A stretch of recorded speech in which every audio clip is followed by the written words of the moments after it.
order, doing the first of many reviews that we have planned. Today we actually cracked into the 31 Days of Halloween, and I think we started on a pretty high note with Behind the Mask. Really, really good. Nowhere to go but down. Nowhere to go but down from here. Yeah, pretty much. Well, yeah, you don't even really like horror movies, so this is definitely a big change to even get you to sit down. I was like, I think you're gonna like this.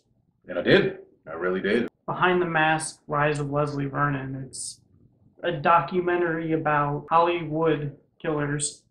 You know, Mike Myers, Freddy Krueger, etc. are all real and they exist and they're famous or infamous for what they've done.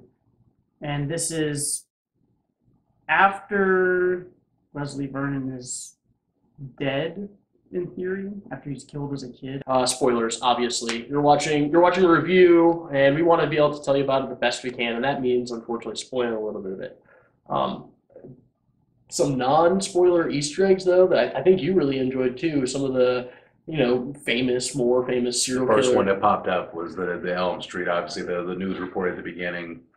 That was, that was my little geek out moment, even though, as not being a huge horror fan, that was still, as Elm Street is something that's, iconic, you know what I'm saying? So that wasn't really a deep one, but that was one that jumped out at me, and that was what grabbed my attention. Definitely. And what I also liked about that was when we got to the credits of the movie, you actually pulled right out of the credits that it was Jason, Kane Hodder. Kane Hodder, yeah. Who's notorious for Jason. He's been playing him all the way since back at Jason Lives. Kane Hodder makes an appearance. That's just a cameo, but Robert Englund, who played Freddy Krueger, he definitely has way more than a cameo. I'd say maybe main character, supporting character.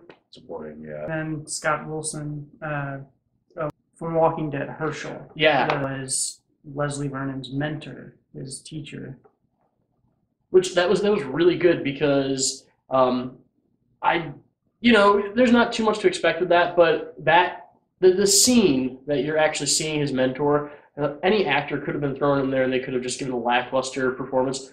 Okay. But the way he talks, the way he moves, he gave the feeling like, he seems like a normal, peaceful man, but he definitely could have, spent his earlier years murdering people mercilessly. Oh, yeah. It makes me think of, in Dexter, the Trinity Killer. Oh, yes. And John Lithgow as the Trinity Killer is just absolutely amazing because you find him so believable as just a normal person. So once that dark side comes out, it's like, wow, yeah, that's pretty intense. But overall, where would we rate this one? I mean, we've talked pretty positively about this, but do we have any cons? The length. Length? The length, most definitely. It should have been, and I think you said that right at the end of it, I think it should be at least 20 minutes, at least another 20 minutes. Which is really surprising because, going into a horror movie, I almost expected you to sit there and say it's dragging on too long. Because typically horror movies, they don't get past that 90-minute marker. That's the expiration time for them.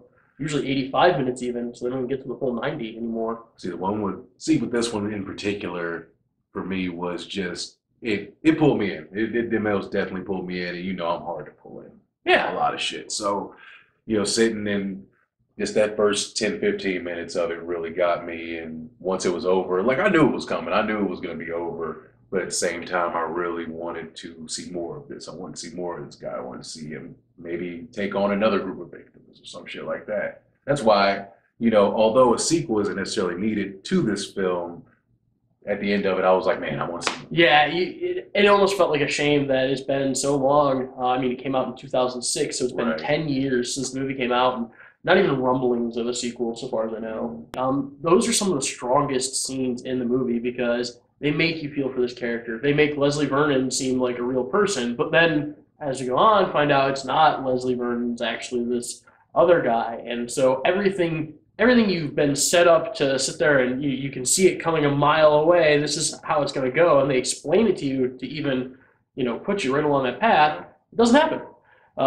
Things never work, as Leslie says himself, it almost never works out as it's supposed to. Yeah. And this is a great example of a situation that it clearly was not going to work out the way it was supposed to, but it also did. Yeah, it did. It did. The most beautiful part is I think that it played out exactly how he wanted it to, but not at all the way that they show him wanting it to. So we have the moment specifically, well, three moments really, where she's surprisingly like almost kind of intimate. She definitely seems into him when she's holding his hands. She tries to stop him while he's winding up to actually start getting into the process of what he set out to do, which is the big climax of the movie. And everything's led up to this point, and you know this was going to happen, and you see it coming that she wants to stop him. And that's really where that whole idea that she feels way too much for him. Right. But that's really cool too, because it's kind of like seeing the classic horror movie from a completely different side. When he's taking her behind the scenes and all that, that humanization, or her causing her realization that he is not just some murderer or some psychopath, that he has feelings and that he feels he really wants this to be successful. He wants it to go exactly as he planned. He doesn't want anything to screw it up. Extremely passionate about it. Right. Yeah, and that very much, I guess, shows with his mentor as well. Because his mentor, and even his mentor's wife, who was a survivor girl for his mentor back in history, they both are really rooting for him, and they're proud of him. It's really like watching the old sports athlete who's been privately coaching the young athlete, finally getting to see him for the big game or the big tryout. He's finally going to do good. But it's almost so twisted that it feels perfect to have this movie where something as deranged as being a serial killer can be made to seem so wholesome. You felt for that whole little family, and just, you almost wanted to see him slaughter everyone. Yeah. And usually in horror movies as well, and slashers and whatnot, you're on the side of, I want them to succeed and escape, or I just want them to all get destroyed, or a little bit of both. But in this, it's like, I don't even care about them. He can do whatever he wants with them. Let's see how this works out. Like, let's hear the story of his success or his failure, as opposed to the story of the kids that were involved in this murder. The kids were just fucking props at this point. And kills. That's also really awesome, because it feels like finally this is a horror movie where I know there's a lot of horror movies throughout history that claim to have been made by fans for fans. And some are great and some leave a lot to be desired. I really feel like this was made with the intention of fans in mind. Like, you have a lot of great elements that come together, and then you finally you have that story where all the other people are clearly expendable. Like you said, you don't care what happens to them. You want to focus on like his point of view. But even though they're expendable, they're fleshed out enough that they all have a purpose to play in the movie. They all those characters have to be there. They're expendable, but they're all necessary at the same time. There were no real low points for me, and my easily bored self. There really wasn't, honestly. There was just like right when I felt like there was going to be a time where I say, all right, this is going on for too long, they're already at the scene and the teenagers are in the house.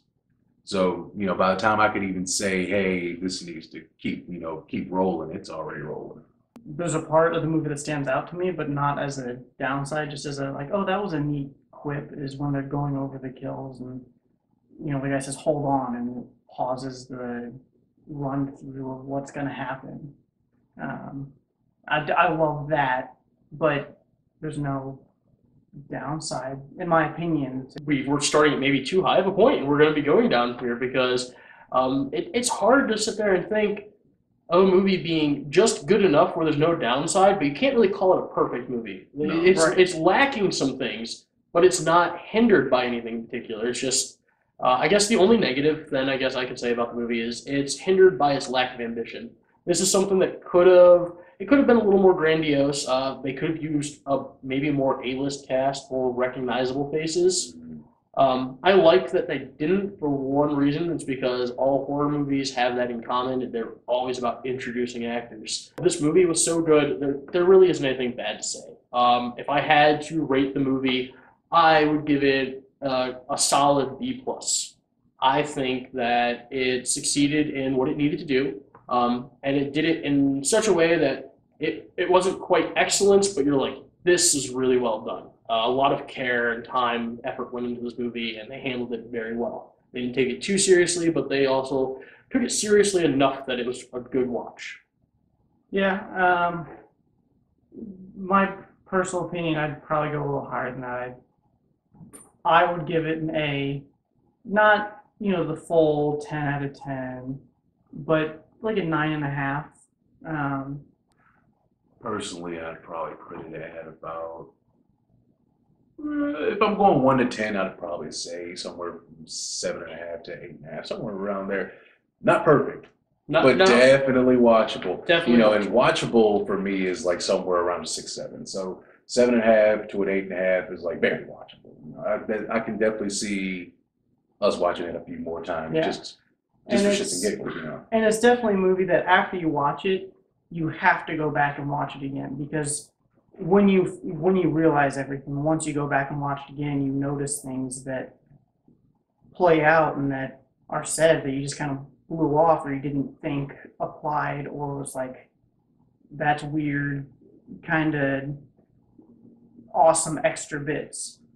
Yeah, I definitely agree. So, Behind the Mask, solid positive ratings. I guess I'll move mine to a number scale, and I'd say we'll give it 8.5. So 8.5. 9.5.